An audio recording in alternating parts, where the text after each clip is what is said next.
এখানে সংবিধান আক্রান্ত, রাজ্যপাল আক্রান্ত, গণতান্ত্রিক ব্যবস্থা আক্রান্ত, বিরোধী দলনেতা আক্রান্ত, বিধায়ক আক্রান্ত, বিজেপি কর্মী আক্রান্ত। এরা রাষ্ট্রপতিকেও বাদ দেয়নি, রাষ্ট্রপতির চেহারা নিয়ে পর্যন্ত অন্য কথা বলছেন। আর আজকে জঙ্গলমহলের মানুষ তারাও বলে দিয়েছে দিদির দিকে তাকিয়ে, হিতায় তোকে মানাইছি না রে। তৃণমূল যাবে, তৃণমূল চলে গেছে। পৃথিবীর কোন শক্তি তৃণমূল কংগ্রেসকে আটকে রাখতে পারবে না। তৃণমূলের বিদায় নিশ্চিত, তৃণমূল শেষ। তৃণমূল পশ্চিমবঙ্গের ক্ষমতায় ফিরছে না।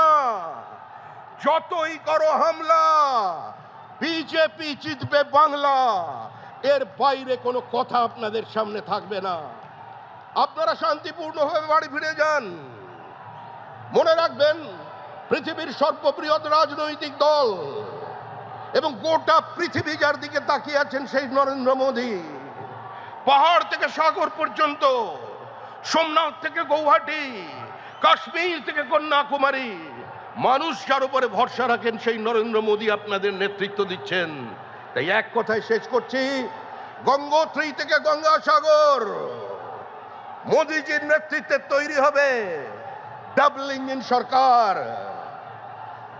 শ্যামাপ্রসাদের মাটিতে শ্যামাপ্রসাদের সরকার তৈরি হতে চলেছে।